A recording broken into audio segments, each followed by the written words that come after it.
ایک تو یہ کہ قرآن مجید کو مکمل کیا جائے، یہ ایک سنت ہو گئی۔ دوسری یہ کہ تراویح کو پورے مہینے پڑھا جائے، تو پورا مہینہ تراویح کی نماز پڑھنا یہ سنت مؤکدہ ہے۔ اگر آپ نے قرآن مجید مکمل کر لیا ہے تو اب اس کا مطلب یہ نہیں رہا کہ آپ پر اب تراویح پڑھنا ضروری نہیں رہا، بلکہ یہ جو سنت مؤکدہ ہے پورا مہینہ تراویح پڑھنا، یہ اب بھی آپ پر باقی ہے۔ آپ کو پورا مہینہ تراویح پڑھنا چاہیے، اور 10 یا 20 دن میں قرآن مجید کو ختم کرنے کے بعد، مکمل کرنے کے بعد تراویح کو نہیں چھوڑنا چاہیے، بلکہ پورا مہینہ تراویح کو جاری رکھنا چاہیے، اس کو پڑھنا چاہیے۔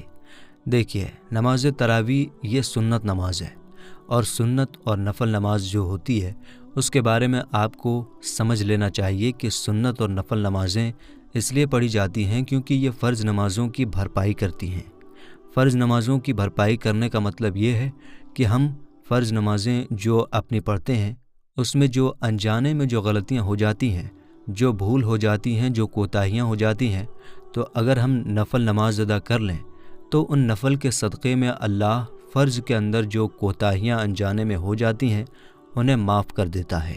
تو فرض نمازیں ہماری مکمل ہو جاتی ہیں، اس لیے ہم نمازیں پڑھتے ہیں۔ تو اللہ رب العزت نے صبح سے شام تک جو ہم پر فرض نمازوں کا حکم دیا ہے وہ 20 رکعت ہوتی ہیں، اور تراویح بھی 20 رکعت ہوتی ہیں۔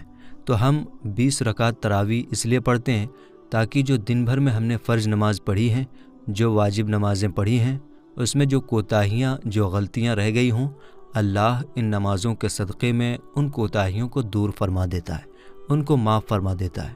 تو ہماری فرض نمازیں محفوظ اور مکمل ہو جایا کرتی ہیں۔ اب رہی بات کہ تراویح کی نماز صرف مرد پر ہے یا عورتوں پر بھی، تو علماء فرماتے ہیں کہ تراویح کی نماز ہر عاقل و بالغ مرد اور عورت کے لیے سنت مؤکدہ ہے، یعنی تراویح کی نماز چاہے مرد ہو یا عورت ہو سب کے لیے پڑھنا ضروری ہے، لیکن عورتیں اپنے گھروں میں پڑھیں، اس کا چھوڑنا جائز نہیں۔ تراویح پڑھنے اور پڑھانے والے کن باتوں کا خیال رکھیں؟ اس کے بارے میں بہت ساری باتیں ہیں، لیکن کچھ باتوں کا ضرور خیال رکھیں۔ ان میں سے کچھ باتیں یہ ہیں۔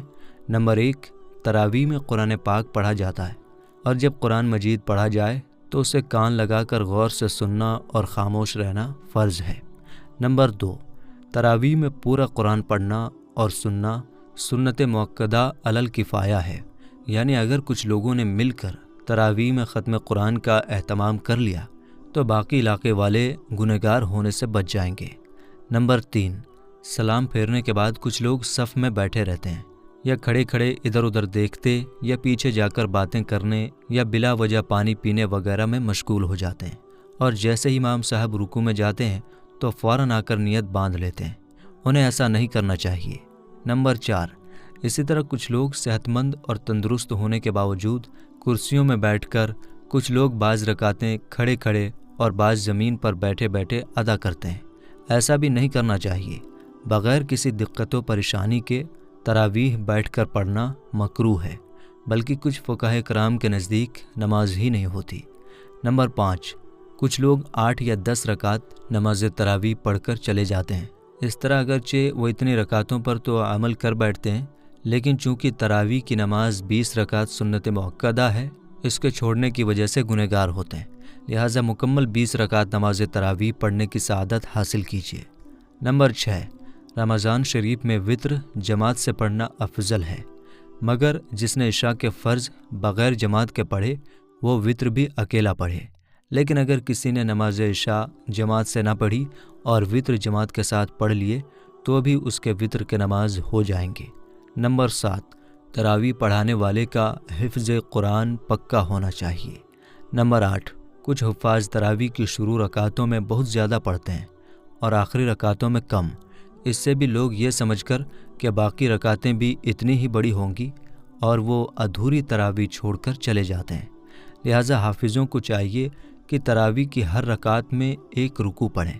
ایسا کرنے سے رمضان کے 27ویں رات میں قرآن پاک آسانی کے ساتھ مکمل ہو جائے گا۔ نمبر 9، کچھ حافظ ایسے ہوتے ہیں جو معاذ اللہ داڑھی مڑواتے ہیں یا ایک مٹھی سے کم کراتے ہیں۔ انہیں بھی ہرگز امام نہ بنایا جائے کہ ان کے پیچھے نماز پڑھنا گناہ ہے۔ اور اس نماز کو دوبارہ پڑھنا واجب ہوتا ہے۔ نمبر 10، تراویح کی نماز ہو یا کوئی اور نماز، اس کے لیے ایسے شخص کو چنا جائے جو امامت کے لائق ہو۔ تو میرے دوستو، ہم یہ امید کرتے ہیں کہ تراویح کے بارے میں آپ کو مکمل جانکاری مل گئی ہوگی اور ویڈیو بھی آپ کو آسانی سے سمجھ میں آ گئی ہوگی۔ ویڈیو اگر سمجھ میں آئی ہو تو لائک کر دیجیے گا اور اپنے کچھ قریبی دوستوں اور رشتہ داروں میں بھی ضرور شیئر کر دیجیے گا تاکہ ان تک بھی یہ ویڈیو پہنچ جائے اور وہ بھی اس ویڈیو سے فائدہ حاصل کر سکیں۔ تو ملیں گے انشاءاللہ تعالیٰ پھر ایک نئی ویڈیو کے ساتھ، تب تک کے لیے السلام علیکم، اللہ حافظ۔